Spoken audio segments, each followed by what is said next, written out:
Hello and welcome to Lecture 18, where we're going to cover our second section in Chapter 6 on the topic of conservation of linear momentum, and this is of course from Survey 11th edition. Okay, so in the first section we kind of just introduced what momentum was, how it was related to forces, and something called impulse. Here we're really going to get into working with momentum to solve particular types of problems, because momentum as a tool is well suited to certain types of situations, and let's get an idea of what those look like, okay?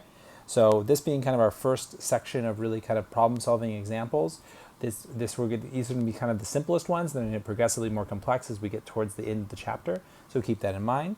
We just kind of have one key term here, and that's the law. This is the law of conservation of linear momentum. All right, that's what this section is all about. All right, and this is the second of the three big conservation laws. If you recall, the first of the three big conservation laws was the conservation of energy. So now we're covering the second one. It'll be a little while till we get to the third one, but that third one is, by the way, angular momentum, which might be like, well, isn't it just momentum? It's actually pretty different, angular momentum, and you'll see why. All right. Okay. So first of all, what does the law say? It states that momentum is conserved in any system without external forces. And that makes sense because we know that a force times a change in time creates a change in momentum. That was the definition of impulse, if you recall. Delta P equals force times delta T. So obviously you can change momentum. It's not like momentum can't change. It's just that you have to have an external force. But if you don't have an external force, then momentum will not change. Okay, so that seems kind of specific, but well, it helps with certain types of situations. And this applies well to situations where large internal forces of a system act quickly, like an explosion or collision, and thus before smaller external forces like drag or elastic forces or gravity can create much impulse. So the idea is it's never perfect. There's no such situation besides, I guess, probably being in like deep space somewhere away from all gravitation and electrostatic fields and everything, somewhere that you could say, oh, there's truly no external force. Okay, but sometimes the external forces are negligible, and this would be a good example of when they're not that big of a deal, and you can then make the assumption that they're zero, and then thus use the law of conservation of linear momentum. Okay, and by the way, that term linear is just a synonym for translational.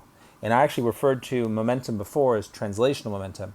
Both are totally valid terms. I want you to kind of be used to both, and also aware that when people talk about momentum, they're talking about linear or translational momentum, which is momentum in the x and y, as opposed to momentum about a fixed axis, which is that angular momentum, which we're not talking about yet. Okay? So anyway, linear is a synonym of translational. Right? So this is the law. Right? That's it. Simplest equation, right? It's just P for momentum initial equals P final. Okay, so this P vector with the initial subscript, or the I subscript, which denotes initial, is the total initial momentum. Okay? It is 0 for most explosions and recoils because the situation starts at rest. So since there's no velocity, there's no momentum, unlike inertia, remember? All right, so that's the initial momentum, the total. Okay, so that would be like the x and y, or maybe multiple objects. And then with the F, well, that's just final. That's the total final momentum. Simple as that, okay? And they're equal to each other right here as long as the net external force is 0. As long as there's nothing like gravity or, like I said, a spring force or anything like that that's really matters during the collision. And the way we usually clear that up is we have, well, not really talking about collisions yet, excuse me, but during the event. So the way we usually clear that up is we say the event takes place so quickly that there's no external forces that really have an effect during the event. All right? Okay. So 3 types of problems we're going to see. Problems that involve one-dimensional conservation momentum between 2 objects where both objects start from rest. All right? And then type 2, problems involve one-dimensional conservation momentum and conservation of energy between 2 objects that start at rest. So type 2 has this extra step. And it turns out that's actually a really common thing. And it's the reason we always talk about momentum after we talk about energy. Because so often we can have an event where momentum is conserved, followed by an event where energy is conserved. So it's something happens really fast, momentum is conserved, followed by something that happens more slowly, in which momentum is not conserved because there is external forces, but energy is. So it's this 2-step process. Okay? And it applies to a lot of neat real-life situations that kind of are a chain of events, okay? At least, chain of a couple of events, all right? And it's not, like a full-on, Rube Goldberg machine of a bunch of events, but just, one or two. Okay, well, two or three. Type 3, problems that involve two-dimensional conservation. See, that's different. Conservation of momentum between two or more objects that start from rest. Okay, so that's the only different about type 3 is it's two-dimensional. And I only have one example of that. Okay, and we'll have more two-dimensional momentum stuff in the final lecture and final section of this chapter. So that's why I'm not focusing on it too much now, because it's going to have its chance to shine later. Well, let's look at our first example. All right, this is the type 1, so 1D, no energy, just straight for momentum. Two astronauts are floating together with zero speed in a region of space with approximately zero gravity. There's our no external force conditions satisfied. The mass of astronaut A is 121.7 kilograms, and astronaut B has got a mass of 84.52 kilograms. Astronaut A pushes B away from herself, with B attaining a final speed of 1.555 meters per second. The final recoil speed of A is what? Right? Because we know from Newton's third law, if you push, there's got to be a push back. Okay, we know those forces have to be equal. So if astronaut A pushes on B with a certain force, then she has to be pushed on herself with that same force. Okay, so haven't we seen this problem before? Didn't we see this problem in the Newton's third law section? Kind of, but there we were actually given the force, right? So it's different information. The focus was on something else. Here, all we're given is the final velocity, all right? And we can't even find the force because we don't even know how long the push is applied. But if we're given the final velocity, then we could find our change in momentum, because we could find that our change in momentum would be mv final minus mv initial, and then we could find then impulse, because then we know that impulse is force times time, or rather we could find force, but we would need time. Point being, we weren't given time. Okay, so there actually is important missing information regarding forces. So it's not the same problem. Different information, different things being solved for. In this case, we're just going to solve for the other velocity. Now, it's the same physics. It is still Newton's third law that is going to make both of them move away from each other, but just different information is at play. Okay? So here's the picture. Here's our two astronauts. We got a final velocity for astronaut A and a final velocity for astronaut B. They're not the same because they don't have the same mass. Okay? Again, consistent of Newton's third law. They both start from rest. Okay? So we're going to acknowledge that momentum is conserved because there's no external forces. All right? So we're just going to write out P initial equals P final. Just write the law and then plug in what we know. We know that P initial is 0. We know that P final is composed of two separate momentums, MAVA and MBVA, with the subscripts F for both of them because it's the final. But we could kind of drop the S because it's the only velocity that shows up here, since all the I velocities are 0. But anyway, they're there regardless. Okay? So that's it. All we've done is just plug in what we know. All right? So what's our unknown? Oh, well, just, what is it? A, right? Yeah, it's just VAF. That's our only unknown. Okay? So then we're going to go, there it is. There's our only remaining variable. We've plugged in all our other numbers. We'll go ahead and solve for VF. Here, I kind of dropped the A, but we're solving for our final velocity. This one right here. All right? And it's negative 1.080 meters per second. All right? Okay, so it's in the opposite direction. That makes sense because we define positive x is towards the right. And it's smaller. Does that make sense? Well, let's see. Well, yeah, A is the more massive astronaut, so it makes sense that they should be moving smaller because their two momentums should be equal, and a smaller velocity times a bigger mass will give an equal value for P, because this is PA, just like this is PB. Okay? P for momentum, that is. All right, makes sense, pretty straightforward. Let's move on. Okay? So same sort of idea here, but instead of an astronaut pushing off, this is a fungal, basically structure, a sporangium, and it's shooting a spore, and it's doing it by building up a huge amount of water pressure. I think the physics of some of these processes in plants and ferns and fungi are very fascinating. They're quite dramatic sometimes. I give a little background here about how this fungus lives on cow dung, kind of neat stuff, right? But let's get right to the physics here. As shown below, specialized stalks fill with pressurized water. This is the specialized stalk right here.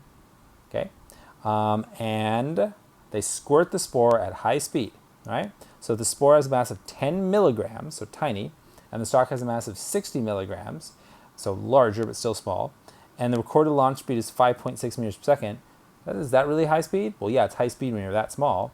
What is the recoil speed of the stalk?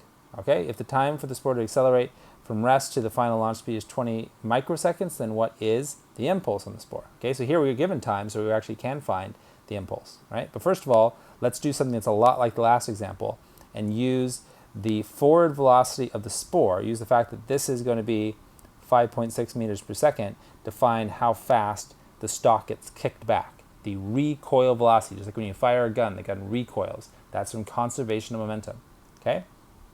And you might say, oh, well, isn't the stalk kind of elastic? Isn't there an external force? Yeah, but we're talking about the instantaneous recoil velocity before that external force can really matter, okay?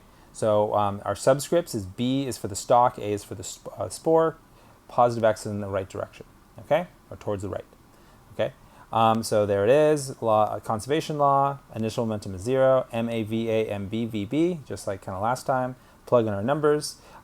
10 milligrams, is 10 times 10 to the negative 6, because there's 1,000 milligrams in a gram, and then there's 1,000 grams in a kilogram, which is the base unit. So that means there's 1,000,000 milligrams in a kilogram, right? Hence the 10 to the negative 6.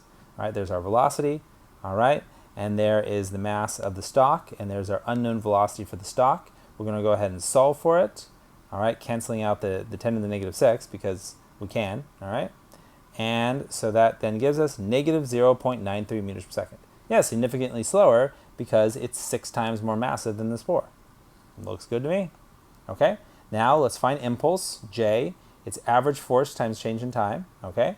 All right, J is also equal to change in momentum, all right? And we know that the change in momentum is just this value right here, okay? So then we end up finding that the impulse on the spore is 5.6 times 10 to the negative 5 Newton seconds. Okay, simple as that. And this is the change momentum here. That delta P is not the delta P for the whole system, it's just the delta P for the spore, which is why I only looked at MAVA. And this 0 here, this would be MAV, basically the initial values. Because this would be MAVA final, right? I didn't call it final because it's the only time it's moving. And then the 0 would be MAVA initial, but of course it started from rest, so it's 0. Okay, but there's our impulse. Not a big number, right? Okay, let's look. Let's go ahead and find the force, okay? So we're told that this happened in very little time, right? It was 20 microseconds, okay? And notice, to find the impulse, I didn't need that time, okay? But now to find the force, I do. You can't find the force without knowing the time. Okay, so I'll take the delta P, and notice this delta P, I might as well just write J, right? They're the same thing. So up here I have 5.6 times 10 to the negative 5, which I rewrite as 56 times 10 to the negative 6, so I can easily cancel out the order of magnitude. So then I just end up with 56 over 20. All right, the units are going to be newtons because the seconds cancel. And there it is, 2.8 newtons. Now, that's kind of small, just like 5.6 is kind of small. But again, for a spore that is that tiny, 2.8 newtons is actually a lot of force. Okay, well lastly, now that we have everything that we need, let's go ahead and find the acceleration. Because we've got the mass and we've got F, so we can find A. So I'm just going to use Newton's second law, solve for A, and I find out that the spore is going to accelerate at 2.8 times 10 to the 5 meters per second squared, 280,000 meters per second squared. That is a crazy acceleration. That's 28,500 G. Okay, but that's actually very common for these spores, for small plants that are launching seeds, those that actively launch their seeds and not just disperse them in the wind or use insects or animals to disperse them. They've developed these incredibly high acceleration methods of releasing things. And there's actually a good rule of thumb here. The smaller the phenomenon is, especially biological phenomenons, the larger the acceleration. If you look at the accelerations even of something that's not on this scale, but is on the centimeter scale, like the jumping of a cricket, the accelerations are still going to be like 50 G, 120 G. They're incredibly large, larger than a human could survive. So it's kind of interesting how that works out. Okay, all right. Let's move on to another very similar example, probably to the astronaut one. Throwing something and getting pushed back, or pushing on something and getting pushed back. In this case, this child here is going to throw a ball, and then the force that they exert on the ball of mass little m, that equal force is going to have to be pushed on them. They have a mass big M, so they're going to have to get pushed back because they're on a glassy ice, right? So totally smooth ice. Here's the thing, though: it's actually not totally smooth.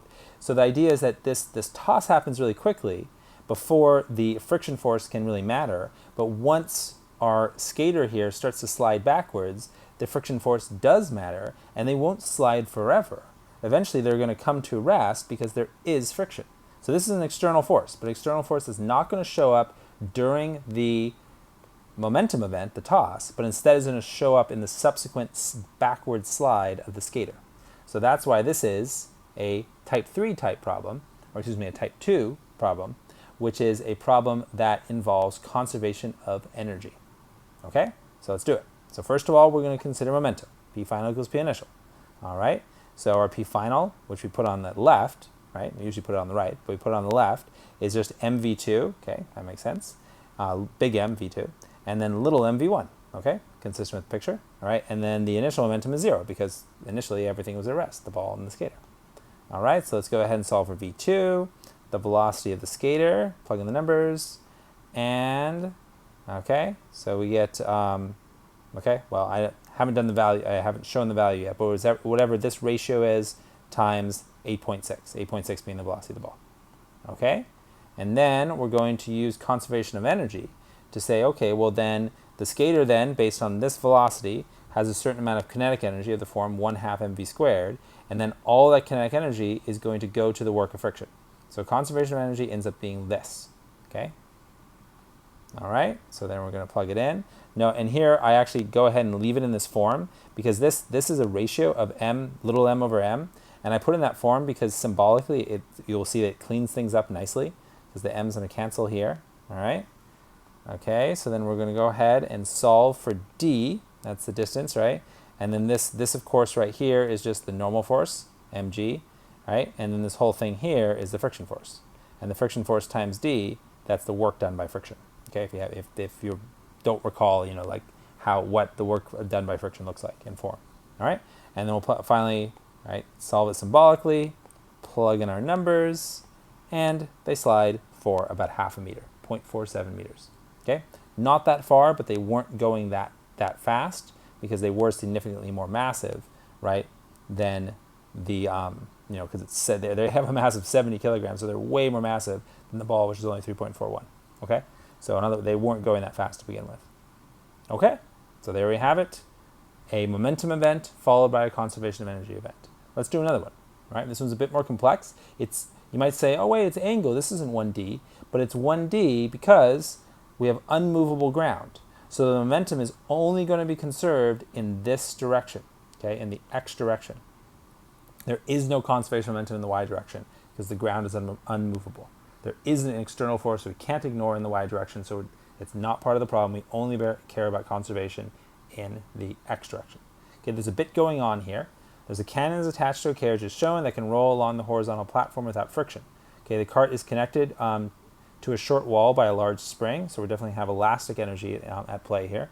All right, the spring has a spring constant, 2 times 10 to the 4, so 20,000 newtons per meter.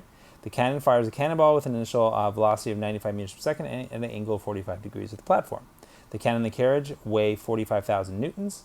The maximum force exerted on the carriage by the spring is 1.88 times 10 to the 4 newtons. What is the mass of the cannonball? Wow, okay, so fine, we're asked for the mass of the cannonball. How do we even piece together this information? Okay, we've got to work backwards. So let's consider what's going on. Okay, so first of all, it's a two-step process. Momentum is conserved in the x direction during the shooting of the ball, and then energy is conserved in the spring after the firing of the cannon. Okay, so ultimately that's the idea. Okay, there's going to be momentum conservation during the shot, and then energy conservation as the spring gets stretched as the frictionless cart rolls backwards. Okay, and now we're going to work backwards from energy conservation. Why is that? Because we were given something that's going to help us start with energy. We were given the maximum force. Okay, we were told that the maximum force that the carriage exerts on the spring is 1.88 times 10 to the 4 newtons, or 18,800 newtons. Well, that then we can use with Hooke's law to find x, the maximum compression. Once we find or maximum stretch, once we find the maximum stretch of the spring, say that value x, then we can use the form of elastic stored energy, 1/2 kx squared, to find the total amount of energy that's stored in the spring. Then we can relate that to the initial kinetic energy, you know, of the cannon, yada yada yada, and get there and finally work our way back to mass. But let's see it in practice. Okay? All right. So the first thing we want to do is work backwards. So we're going to start with 2. So I'm showing here. We start with the second thing that happens. energy conservation, because this is the actual order in time, but then the order of solving is start with the thing that happens last. Okay? All right, so E1 is after the cannon is fired and rolling back. I'll zoom in a bit on this. Cannon is fired and rolling back with V cannon. All right, so that's our E1, which is just entirely kinetic energy. E2 is after the spring is maximally stretched and the velocity is 0, so it's entirely elastic potential, just stored energy in the spring. Okay, and furthermore, we're going to use Hooke's law, which is the F of the spring is K max. The maximum force in the spring is K times X max. Okay, so and then we're going to have our conservation of energy. Notice what I've done here. I've taken the form of elastic stored energy, or spring potential energy, 1/2 kx squared, and I've replaced the x with F over k. Why is that? Because we know F and we know k, right? So I just put in what we know and just left the symbolic, okay, squared. All right, so then if I actually solve for the velocity of the cannon, it's this expression right here. The maximum force, which we know, the spring constant that we know, and the mass of the cannon, okay? That is the velocity of the cannon immediately after firing the cannonball, okay? The magnitude of V cannon. Okay, the initial velocity, the initial kickback velocity, recoil velocity of the cannon and the carriage. All right, then we're going to use that V cannon, velocity cannon, to find the mass of the ball using momentum conservation. Okay, so now we're on number 1. See, okay, we've worked all the way backwards to the thing that happened first, the firing of the cannonball. Okay, so we'll just use P initial equals P final. All right, P initial was 0 because everything started at rest before the cannonball was fired. We're then have the mass of the ball, the velocity of the ball in the x direction. That's where the 45s finally don't come up, because the only velocity we care about is this one. We just honestly don't care about the y component of the initial velocity of the cannonball at all. All right. We make sure to plug in the correct sign, because momentum is a vector, so it matters that the velocity is backwards, right? Otherwise, you won't get an answer that makes sense. Okay, so that's the known direction because we know it's going backwards. Okay. All right, and then we're going to solve for the mass of the ball. Okay, as mass of cannon, V cannon, over the x component of the velocity of the ball.